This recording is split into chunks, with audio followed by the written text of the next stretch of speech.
Hello my dear friend, welcome back to our channel. तो आज की वीडियो में हम करने वाले हमारे एक इम्पोर्टेंट टॉपिक के बारे में, जो है कॉमन साइज स्टेटमेंट। अब कॉमन साइज स्टेटमेंट होता क्या है? एक इम्पोर्टेंट टेक्निक है फाइनेंशियल एनालिसिस की, जिसका हम यूज़ करते हैं फाइनेंस को एनालाइज करने के लिए। तो यहाँ पे हम क्या कर रहे हैं? कंपैरिजन कर रहे हैं। अभी तो कहा कॉमन साइज स्टेटमेंट, हाँ कंपैरिजन कर रहे हैं। किसका कंपैरिजन कर रहे हैं? कंपनीज़ का कंपैरिजन कर रहे हैं आपस में।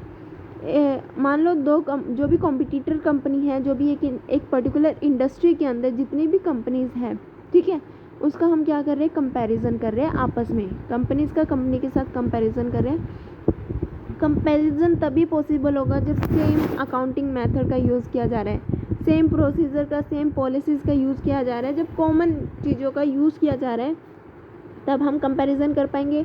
जब कंपनी डिफरेंट पॉलिसीज़ का यूज़ कर रही है, डिफरेंट मेथड का यूज़ कर रही है, तब कंपैरिजन करना पॉसिबल होगा? नहीं, तब हम कंपैरिजन नहीं कर पाएंगे। ठीक है, तो वही चीज़ें हम क्या करने वाले हैं, यहाँ पे पढ़ने वाले हैं कॉमन साइज स्टेटमेंट में, कि हम कंपनीज़ को आपस में कंपेयर कर रहे हैं। तभी कंपैरिजन पॉसिबल होगा जब same standard policies procedures company use कर रही होंगी। When comparing your company with industry figures, make sure that the financial data for each company reflect comparable price level, and that is was developed using comparable accounting method, classification procedures, and valuation basis. Such comparison should be limited to the companies engage in similar business activity, यानी कि comparison उन्हीं companies को हम करेंगे जो same nature की, similar nature की activities को परफॉर्म कर रही है।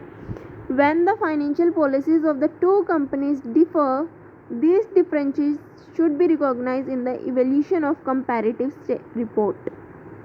For example, one company lease its property while the other purchase such item. One company finance its operating using long-term borrowing while the other relies primarily on funds supplied by shareholders and by plowing back the earning.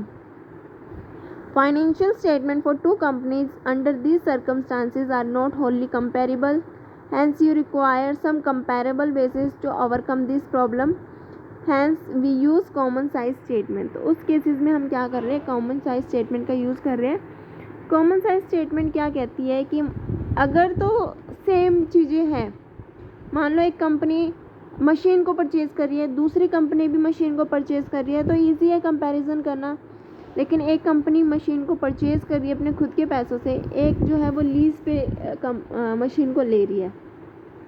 ठीक है, तो एक company ने तो heavy investment कर ली, लेकिन दूसरी को हैवी इन्वेस्टमेंट करने की ज़रूरत नहीं पड़ी, वो रेंट पे कर रही है उस पर्टिकुलर मशीन को यूज़ करने के लिए। एक कंपनी जो है वो लॉन्ग टर्म बोरोइंग का यूज़ कर रही है अपने फाइनेंशियल नीड्स को फुलफ़िल करने के लिए, लेकिन दूसरी कंपनी जो है वो इक्विटी का यूज़ कर रही है। ठीक है, तो दोनों कंपनीज़ को कंपेयर करना मुश्किल हो जाता है इस सिचुएशन में। तो उस सिचुएशन में हम जो है वो कॉमन साइज स्टेटमेंट का यूज़ करते हैं। ठीक है, तो कॉमन साइज बैलेंस शीट और कॉमन साइज इनकम स्टेटमेंट का हम क्या कर रहे हैं? यूज़ कर रहे हैं कंपैरिजन करने के लिए। तो statement of assets and liability shows each item as a ratio. तो यहाँ पे क्या कर रहे हैं? बैलेंस शीट के अंदर हर एक आइटम को हम रेशियो के यूज़ करके जो है वो चेक करते हैं, ताकि कंपैरिजन करना इजी हो सके। कॉमन साइज इनकम स्टेटमेंट की अगर हम बात करें, तो यहाँ पे भी हम रेशियो या परसेंटेज का यूज़ करके क्या करते हैं? कंपैरिजन करते हैं। Statement of income and expenditure showing each item as a ratio of net sale. ठीक है, ये थी हमारी कंपैरेटिव स्टेटमेंट। आई होप आप सभी को ये टॉपिक अच्छे से समझ में आ गया होगा। वीडियो अच्छी लगी तो लाइक शेयर सब्सक्राइब करना मत भूलना। Thanks for watching.